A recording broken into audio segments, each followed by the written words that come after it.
Assalomu alaykum hurmatli vatandoshlar, sizlar bilan har doimgidek Murod Qodirov.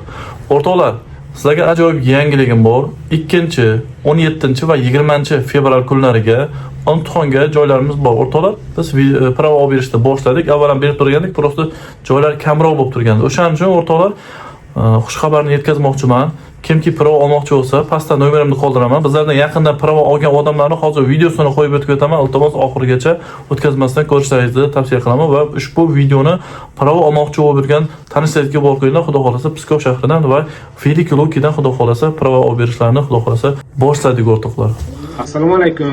Murat aka, qattiqchilar. Mana aka, bugun 2026-yil 13-yanvar. Ertadan keldik, apteki pravoni oldik. Ishonsa bo'ladi. Rahmat. Assalomu alaykum. Men O'zbekistondan ertalab pravo olishga keldik. Kechga olyapmiz. Bugun 2026-yil 13-yanvar. Murat akaga rahmat. Assalomu alaykum hammaga. Bugun 2026-yil 13-yanvar. Mana bugun pravo oldik. O'zbekistondanman. Hamma narsa zo'r o'tdi. Poligonlar hammasi yaxshi, ishonchli ekan. Rahmat. Murat akaga. Assalomu alaykum. Bugun 2026-yil 13-yanvar kuni. Bugun ertalab keldik.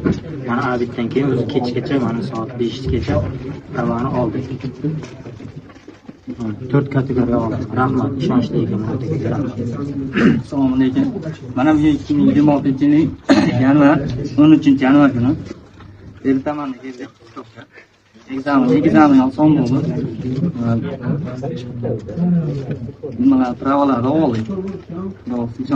Kelib, bemalol Murodjon aka orqali keldik. Kelib olishlar tavsiya qilamiz akalar.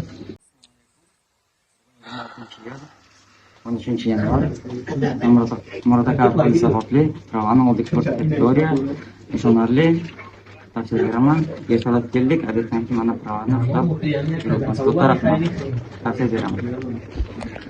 O'rtoqlar, pastda nomerimni qoldiraman. Mana shu ko'rib turgan raqamlarga saqlanib qilsangizlar, o'rtoqlar Telegram va yoki WhatsAppda yozsangizlar, xudo xolasa tez kunlarda sizni imtihonga yozib qo'yishimiz mumkin o'rtoqlar.